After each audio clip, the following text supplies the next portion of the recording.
What if I told you that some of the most powerful financial moves are not the big flashy ones? We talk a lot about investing and making these big career moves with big promotions and raises, and we talk about tracking every single expense and spending all your time budgeting. But today, I want to share some of the simpler, underrated ways that you can improve your finances that I think can have just as much of an impact, if not more. I'm covering underrated ways you can improve your finances. If you are new here, hello and welcome. My name is Lissa. I'm a certified financial planner and I'm an accredited financial counselor. My goal is to help women create financial freedom and craft the lives that they truly want. So if that sounds like something you're working towards, then make sure to subscribe because I have so much content coming your way. And of course, let me say it because I know people are going to complain, but anyone's welcome here. I just want women of color to know that they deserve wealth. So the first underrated way I think you can improve your finances is by creating invisible money, aka having some money be out of sight, out of mind. Personal finance experts, including myself, we talk a lot about budgeting and making a plan for your money, but I think one of the easiest ways to improve your finances and get to your financial goals faster isn't necessarily about tracking every dollar, but you can also make some money invisible. Here's what I mean. If you never see the money, in many cases, you won't miss it. Think about it. If you get a paycheck, you know that it is the net pay amount that really matters to you, at least from a day-to-day perspective. You want to know how much money you have to use on a day-to-day basis for your rent, for your groceries, for everything else. It's not so much that gross pay number, even though that gross number is used for other things. Now, from that gross amount of your paycheck, a lot of things happen. You have tax withholdings, you have deductions, you might have 401k contributions, you might be paying for employer-sponsored health insurance or other things. So one way to keep money out of sight, out of mind is by adding yourself to that list of deductions. This doesn't actually happen through your paycheck or your employer, but it's the concept. You're basically paying yourself first. That is the term I use in a lot of my other videos. But what you're doing is anytime you get paid, you are having some of that automatically go into an account and you don't see it. You don't treat it as part of your net pay. You just know that you got to live on the rest of the money. So if you're the type of person who saves money by spending everything first, paying all the bills, and then saving what is left afterwards, then you might want to try this really underrated method of getting ahead on your finances. You can set up an automatic transfer or even do a second direct deposit directly into a savings account. But more importantly, just act like that amount of money doesn't exist. Number two, another underrated way that you can improve your finances is by learning to say no more often. But here's the twist, and this is something that I've had to learn over the years. When you're saying no to something, you're actually saying yes to something else. I used to feel bad if I had to say no to going out to dinner with friends or saying no to trips, but I had to realize that I wasn't just saying no to spending money or saying no to hanging out with my friends.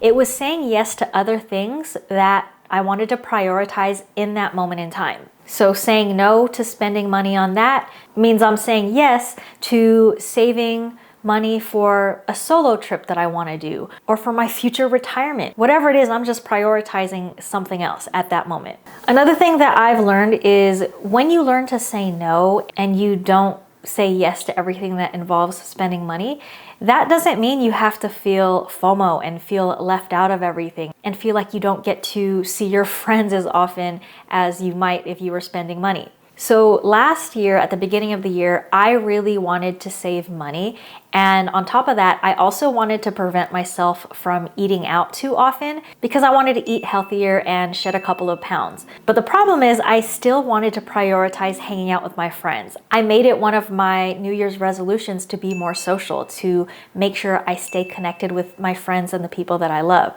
So what I did is, even though I would say no here and there to things that cost money, I would organize free or cheap activities that not only saved a little bit of money, but oftentimes it would also help us burn calories instead of taking them on. One example in particular is I started a hiking club, which I know it just depends on where you live on whether or not you can do something like that, but you can start a walking club. So I live in Los Angeles, and what non-Los Angeles people don't really realize is that there are so many beautiful places out here to be in nature, including lots of hikes and lots of mountains. And so I decided I'm gonna start a hiking club. And by hiking club, I mean, every week I invite 2 to 4 of my closest friends to come on a hike with me. And all I did was I picked a time and a place that we would go every week, picked a different trail. I would tell them like the level of difficulty. And then I set up a spreadsheet and said, here's where I'll be. I'll only go if at least one person comes with me.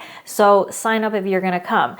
And I couldn't tell you the exact amount of money that I saved by starting this club, but I do know that because I filled up my calendar with this activity, which didn't cost any money, on the rare occasion we'd have to pay parking depending on the trail or the park we went to. But aside from that, I definitely know that prevented me from doing other activities that do require more spending. Anyway, that's just one example of what you can do if you have to say no to things in order to prioritize your financial goals. But there are so many other alternatives that you have.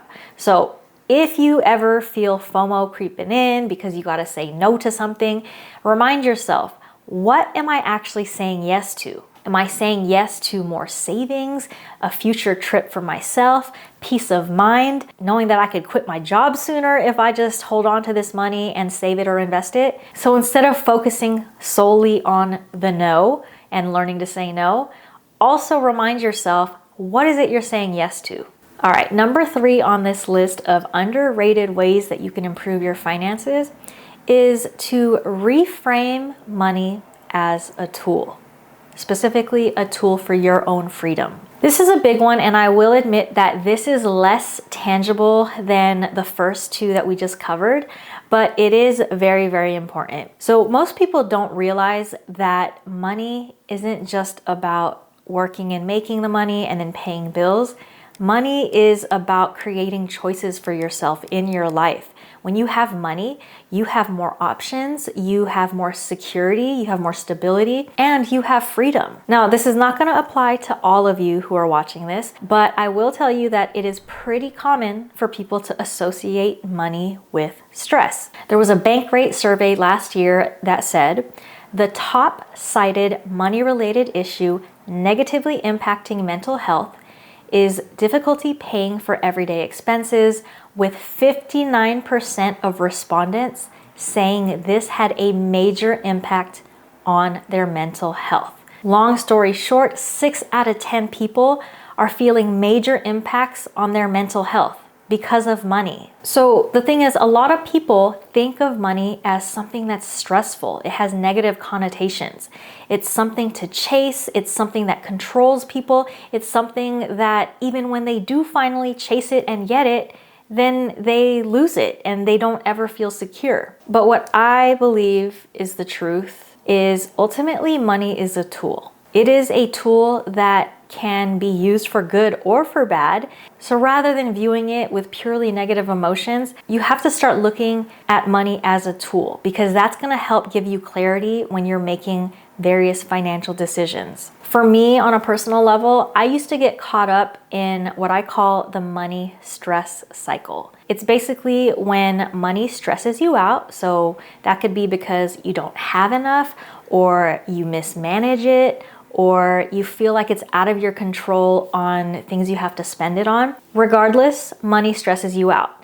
Now, because you're stressed with money, it causes you to spend or to mismanage money even more, which causes you to stress even more, which causes you to mismanage it again. So when I started improving my relationship with money, I would say about 6-7 years ago, a big piece of that was reframing how I looked at money. It was me having to proactively view money as a tool and not a stressor. I don't believe that you can do this overnight if money does stress you out. But all I want to do here is to expose you to this idea that money is a tool. It feels so simple and it feels like such a basic concept, but if you can learn this over time, it is a game changer. It is why it's on my list of underrated ways to improve your finances. All right, moving on to number 4.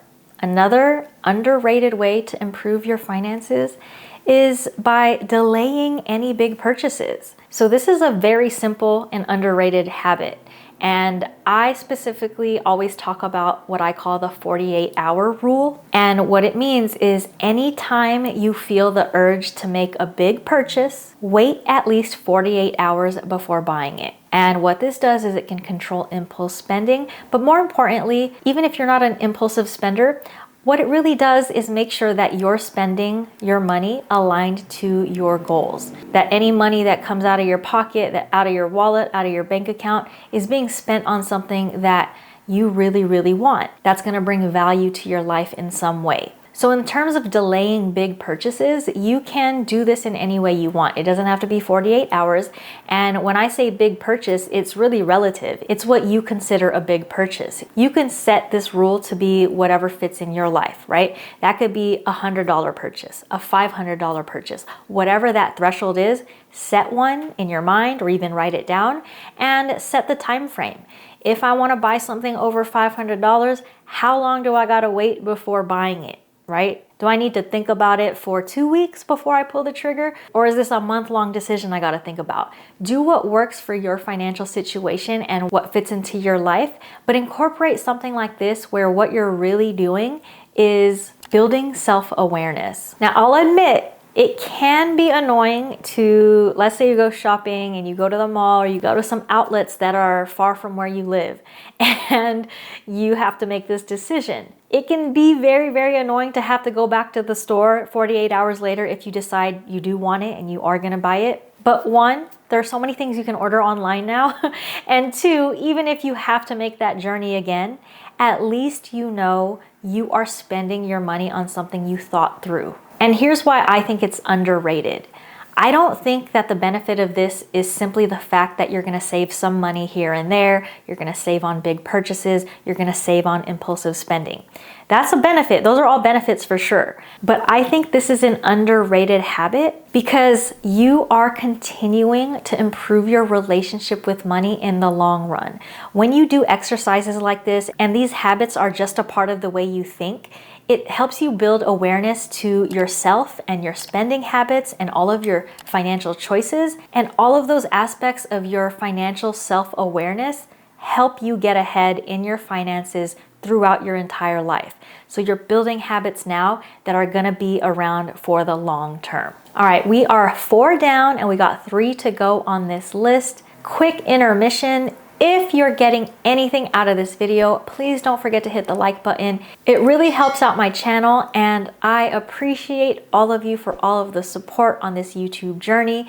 You guys are supporting me, so I want to be able to continue supporting all of you in your own financial journeys. Back to the list, number 5, an underrated way to improve your finances is to review your recurring expenses. So in the last point, we were talking about delaying purchases, and a lot of times those big purchases are these one-off, one-time expenses. But I also think that when you optimize your recurring expenses, you can go a long way in helping your finances. Again, this has 2 layers to it, in my opinion. One, the practical side of it is if you catch recurring expenses that you don't want to be spending on, you can cancel them and you can save money, right? There's the practical aspect of saving money. But similar to the last point, when you review your recurring expenses on a regular basis and you know exactly where your money is going, you're again building this habit, a longer term habit of making sure your money is being spent aligned with your goals. You're only spending money on things that really matter to you, that add value to your life. It's not just getting wasted because it's something you forgot about. So one way you can do this is go through your last 3 months of expenses. Maybe you log into your credit card accounts or bank accounts. You can print it out and do some highlighting or just eyeball it, but you can look at your recurring charges, the things that hit every month. Ask yourself, do I actually use this? If not, maybe I pause it or cancel it. Number 2, if I do use it, can I get the same service for cheaper? Is there a better deal out there? And number 3, if not, if this is the company or brand that I want this service from,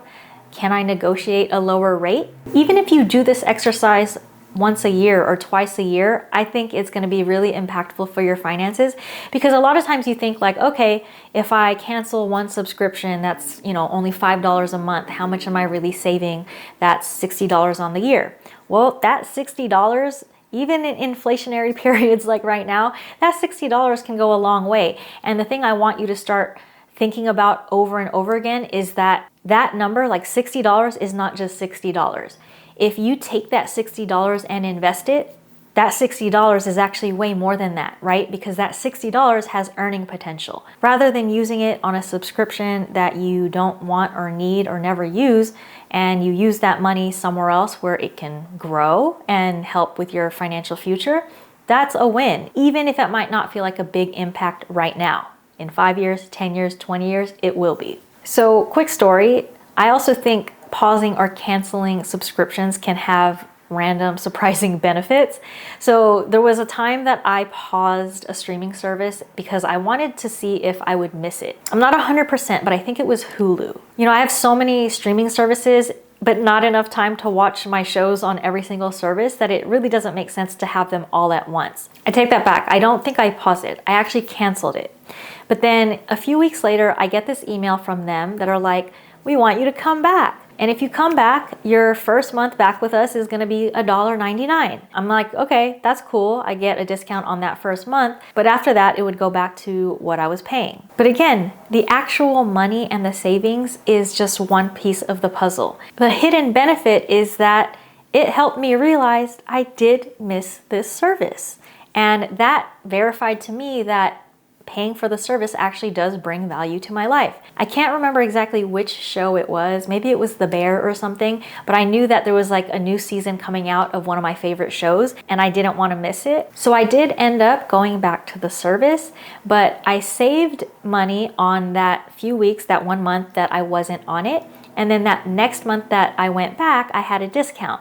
So even though the money doesn't seem like that much, I did save a few dollars, but it also reaffirmed to me that this is a valuable subscription. This is something that I value and it makes sense that I'm paying for it. Now, I've also had instances where the opposite happened, where I paused or canceled a service and then like 3 months later, I didn't even realize it was gone. So in those cases, it will end up saving you a lot more money in the long run if you catch something that you're not using, that you don't care for, because then you're not just gonna be paying for it indefinitely. So you might already do this as part of your budgeting or your planning, but if you don't, it's definitely something that you want to check in on. Maybe every 6 months you take a look at all of your various subscriptions and just ask yourself those 3 questions. Number 6, another underrated thing you can do to help out your finances is to create your dream budget. Another way that I would put this is to include the things in your budget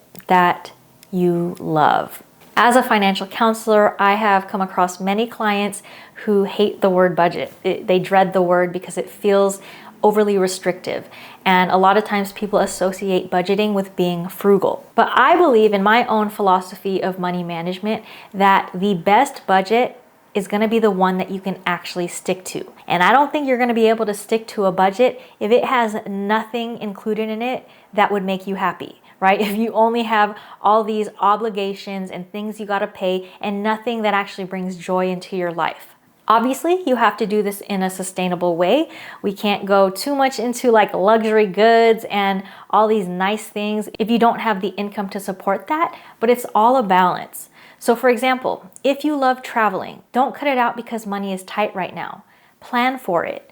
Put aside a couple of dollars every month for it. At least write out that category so you know that it's there and you know that it's a goal for later. Another side tip that I have is if you're like me and you hate feeling so restricted, right? Like some budgets, you have very specific categories and you're like, damn, I already spent my whole grocery budget. Like, what am I gonna do the rest of the month? For me, I always have at least one flexible bucket of money and it has at least like $500 in it. I'm a very spontaneous person. So if my friends are like, let's go skydiving, that is definitely something I've said, yes, let's go do. And obviously you gotta pay for things like that. Now, I'm a little older. I don't think I'd ever go skydiving again. Don't quote me on that. Watch tomorrow, I'm like back out there skydiving. I'm just kidding. That was like 10, 15 years ago. I don't know if I'd do it again. Besides the point. The point is, I like saying yes to things that are not in the budget. And the way you can do that without hurting your budget and hurting your financial progress is to have a flexible bucket. Have some money set aside, kind of like how you would set aside money for an emergency fund, and that is only for emergencies.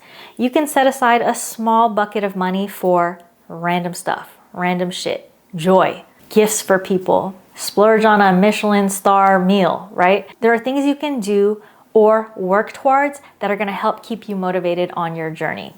All right. Number 7, last but not least, this is actually one of my favorite methods to get ahead in life. So I always talk to clients about this, and that is to use your next raise or bonus to level up. So what I mean here is to be intentional about not changing anything about your financial life when you get your next raise or bonus. Meaning don't change the way you spend. Don't spend more, don't add more expenses into your budget, just delay that. If you get a raise or a bonus, this is new money. This is money that you didn't have prior, right? You didn't have that last week, last month, last year. One, this gives you a chance to make sure you are still okay in your current expenses, right? Because inflation might affect that, things might feel tighter.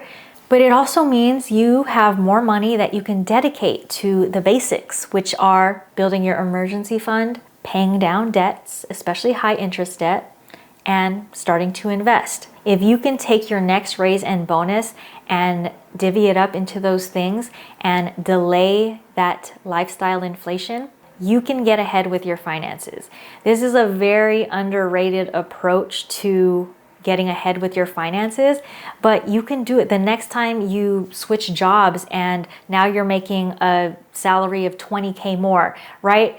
Hold off on changing your lifestyle for a year, maybe 2 years. That can get you ahead so much in life, and then you can be more intentional about how you increase your lifestyle later on. All right, that is the list. Hopefully it was helpful, and I hope you can at least take away one of these tips to incorporate in your own life. Maybe you take all of them, I don't know. Let me know what's the most helpful.